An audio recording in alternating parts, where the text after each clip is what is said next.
दोस्तों आप लोगों को याद होगा कि आप लोगों को मैंने एलिमेंट्स ऑफ डिज़ाइन पढ़ाते हुए टेक्सचर एक एलिमेंट के तौर पे पढ़ाया था। अच्छा, टेक्सचर जो है ये इलस्ट्रेटर के अंदर भी हम काफ़ी ज़्यादा यूज़ करते हैं और वैसे तो इसका फ़ोटोशॉप में भी बहुत यूज़ है। लेकिन इस वक्त फ़िलहाल इस लेसन के अंदर हम लोग जो है वो ये सीखेंगे कि हम किसी भी इमेज से, किसी भी टेक्सचर की इमेज से हम उस वेक्टर टेक्सचर किस तरह से क्रिएट कर सकते हैं। दोस्तों ये एक बहुत ही मज़े की छोटी सी शॉर्ट टिप मैं आपको देने वाला हूँ। आप अपने इलस्ट्रेशंस के लिए ये कर सकते हैं कि आप कोई भी अपने मोबाइल से या किसी भी छोटे से कैमरे से कोई भी तस्वीर खींचे किसी भी टेक्सचर की, वो चाहे रेत का टेक्सचर है, वो टायर का टेक्सचर है, किसी भी किस्म का टेक्सचर है, और उस पिक्चर को आप लेके आएँ इलस्ट्रेटर के अंदर और उसको वेक्टर फॉर्म में कन्वर्ट कर दें, ताकि उसको बाद में आप हाई रेजोल्यूशन तरीके से एक अच्छे क्वालिटी के वेक्टर के तौर पे इस्तेमाल कर सके अपने डिज़ाइंस के अंदर। तो चलें इलस्ट्रेटर की तरफ चलते हैं और देखते हैं कि हम किसी भी टेक्सचर के इमेज को वेक्टर टेक्सचर के अंदर इलस्ट्रेटर में किस तरह से कन्वर्ट करते हैं। दोस्तों आप देख सकते हैं स्क्रीन के ऊपर ये मैंने दो बहुत ही खूबसूरत और मज़े के टेक्सचर्स जो हैं ये आपके लिए यहाँ पे इस वक्त चूज़ कर रखे हैं। ये एक सीमेंटेड सॉर्ट ऑफ टेक्सचर है और इसके अलावा ये एक जो है वो दीवार का जिस तरह टाइल्ड टेक्सचर होता है वो एक टेक्सचर है। अच्छा, अब हमने क्या करना है कि सबसे पहले तो हम ये जो वेक्टर टेक्सचर के अंदर कन्वर्ट करने के लिए इस इमेज वाले टेक्सचर को, जो बेसिकली इस वक्त अगर आप गौर से देखें तो ये एक पिक्चर है, एक इमेज है, इसको हम कन्वर्ट करने के लिए एक उसी टूल का सहारा लेंगे जो हमने पहले भी जो है वो डिस्कस कर रखा है, और वो है जी इमेज ट्रेस। अच्छा, अगर मैं यहाँ से स्ट्रेट अवे जाके इसको इमेज ट्रेस करना चाहूँ तो ये ट्रेस तो हो जाएगा, लेकिन ये आप देख सकते हैं कि इसके अंदर डिटेल जो है वो बिल्कुल भी हमारे पास नहीं आ रही। तो हम क्या करेंगे, बिल्कुल वैसे ही जैसे हमने पहले किया था, विंडो पैनल में जाके यहाँ से हम इमेज ट्रेस का ये एक जो डायलॉग बॉक्स है ये ओपन करेंगे और यहाँ से अब हम इसको कन्वर्ट करने की कोशिश करेंगे जी वेक्टर टेक्सचर के तौर पे। अच्छा, यहाँ पे मैंने इस वक्त क्योंकि ये ब्लैक के अंदर है तो मैंने यहाँ पे ब्लैक एंड वाइट जो है ये ऑप्शन चूज़ कर रखी है। यहाँ पे हम प्रीव्यू को क्लिक करेंगे तो ही हमें जो है वो हमारा जो टेक्सचर है वो दिखना शुरू होगा और हमें पता चलना शुरू होगा कि हम बेसिकली कर क्या रहे हैं।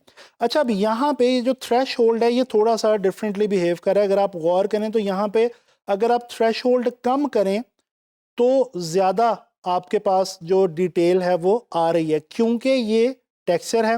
पहले हम इमेज के साथ डील कर रहे थे, ये अब हम एक टेक्सचर के साथ डील कर रहे हैं। तो यहाँ पे अगर आप गौर करें तो हमने इस वक्त 29 की वैल्यू पे थ्रेशोल्ड को रखा है और अब देखते हैं कि ये इस वक्त हमारे क्या सिचुएशन दिखाता है। अच्छा दोस्तों, ये मैंने आपको पहले भी बताया था कि ये जो इमेज ट्रेस की ऑप्शन है ये कैसा टूल है कि ये डेफिनेटली इलस्ट्रेटर के अंदर थोड़ा सा जो है वो हमें टाइम लेता है वर्किंग के लिए। अच्छा जी, इसी तरह से यहाँ पे पाथ की ऑप्शन है, इसको चेंज करके देखते हैं कि यहाँ पे क्या सिचुएशन बनती है पाथ के साथ। और कॉर्नर्स भी जो हैं वो भी हम थोड़े कम कर देते हैं ताकि यहाँ पे ये जो इसका एक व्यू है वो हमें थोड़ा सा डिटेल्ड मिले। अच्छा, ये आप देख सकते हैं कि ऑलरेडी ये आपके सामने है कि ये जो पहले एक इमेज था और पिक्सल के अंदर मौजूद था, तो ये अब चेंज हो चुका हुआ वेक्टर के अंदर। अगर मैं इसको जूम इन करके देखूं तो ये देखें ये बिल्कुल पाथ बने हुए हैं छोटे छोटे और ये वेक्टर्स जो हैं वो बन चुके हैं। अच्छा जी, अगर मैं इसको एक्सपैंड करता हूं तो डेफिनेटली ये हमारी जो ट्रेसिंग है ये कंप्लीट हो जाएगी और उसके बाद अगर हम कंट्रोल शिफ्ट जी करेंगे तो ये डेफिनेटली अनग्रुप भी हो जाएगा। अच्छा, ये हमने इसको मैं अगर दोबारा जूम करके आपको दिखाऊं तो ये देखें ये पहले इमेज था और आपको मैंने ये दिखाया था, इसको हमने टेक्सचर के अंदर जो है वो कन्वर्ट कर लिया। और मज़े की बात यह कि यहाँ पे हमें इसकी जो टिंट्स एंड शेड्स हैं वो भी हमारे लूज़ नहीं हुए, वो भी हमें किसी हद तक मिल रहे हैं। अच्छा जी, ये तो एक हो गया। अब हम एक और जो टेक्सचर है ये मैंने यहाँ पे आपके लिए एक और इमेज रखी हुई है, एक और पिक्चर मैंने यहाँ पे रखी हुई है। ये देखें, ये अगर मैं इसको जूम करूँ और अगर इसको मैं यूज़ करना चाहूँ अपने किसी भी डिज़ाइन में इलस्ट्रेटर के साथ, तो ये क्योंकि पिक्सल है तो ये डेफिनेटली वो रिज़ल्ट हमें नहीं देगा जो ये वेक्टर फॉर्म में हमें एक जो है वो इसकी शक्ल हमारे सामने आएगी। तो चलें जी, इसको भी हम करते हैं इमेज ट्रेस की मदद से। अच्छा, पहले मैं इसको एम्बेड कर लूँ ताकि यहाँ पे ये बेहतर होता है आप एम्बेड कर लें। पहले मैंने इससे पिछले इमेज में नहीं किया था, लेकिन अगर आप कर लें तो ये बेहतर होता है, ताकि आपका जो इमेज है वो प्रॉपरली लिंक्ड अप हो जाए आपके डॉक्यूमेंट के साथ। अच्छा, मैं यहाँ पे ब्लैक एंड वाइट की जगह मैं अगर कलर की ऑप्शन को क्लिक करूँ और यहाँ पे मैं प्रीव्यू करूँ, तो हम देखेंगे कि ये हमारे पास कलर के अंदर हमारा ये जो एक टेक्सचर है, ये वेक्टर टेक्सचर जो है वो हमारा बन जाएगा। और बिल्कुल वही वाली सारी हमारी ऑप्शंस जो हम पहले चेंज करते आए हैं, पाथ हम देखेंगे, कॉर्नर्स देखेंगे, नॉइज़ देखेंगे। अब ये देखें, अगर मैं इसको जूम इन करूं तो ये देखें, आप देख सकते हैं कि ये इमेज से कन्वर्ट हो चुका हुआ है वेक्टर फॉर्म के अंदर, और इसकी जो कलर की इंफॉर्मेशन है वो भी अपनी जगह पे बिल्कुल पहले की तरह मौजूद है। और क्योंकि ये इमेज एक थोड़ा सा ग्रेड्स वाला इमेज था, इसमें डार्क्स और लाइट ज़्यादा थे, तो वो भी बिल्कुल उसी तरह से हमें नज़र आ रहे हैं। अच्छा जी, इसके पाथ को हम थोड़ा सा स्टडी करते हैं, और इसके नॉइज़, दोस्तों यहाँ पे एक बहुत इंपॉर्टेंट ऑप्शन है, इसको भी ज़रा हम देखेंगे कि नॉइज़ से हमें क्या फ़र्क पड़ता है। पहले भी हमने जब किया था इमेज ट्रेस, पिछला इमेज, तो उसके अंदर भी हम, इससे पहले भी जब हम देख चुके हैं इसको, तो हमने नॉइज़ को स्टडी कर रखा है। तो नॉइज़ को कम करके देखते हैं कि यहाँ पे हमें डिटेल जो है वो ज़्यादा मिलती है या कम मिलती है।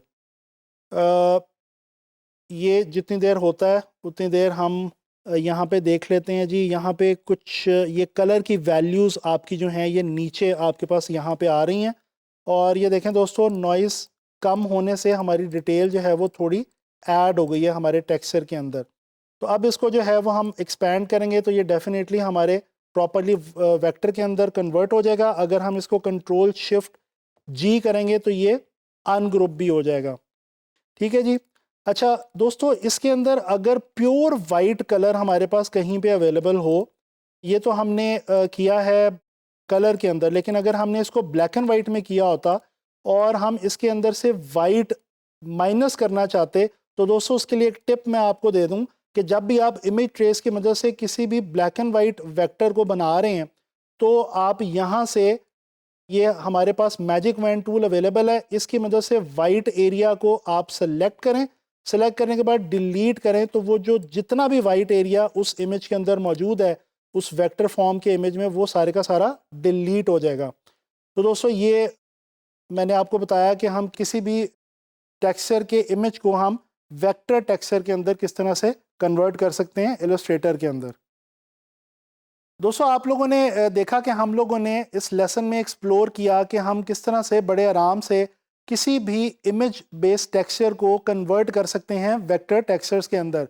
तो अब आप लोगों ने एक ये काम करना है कि आपने अपने इर्द गिर्द के माहौल से, अपने एनवायरनमेंट से, सराउंडिंग से टेक्सचर्स जो हैं उनको आपने कैप्चर करना है। चाहे अपने मोबाइल से आप तस्वीर ले लें, और बिल्कुल भी मत घबराएं, जितनी मर्जी लो रेजोल्यूशन या कम रेजोल्यूशन की इमेज हो, हमने उसको क्योंकि इलस्ट्रेटर के अंदर ला के एक हाई रेजोल्यूशन वेक्टर टेक्सचर में कन्वर्ट कर लेना है।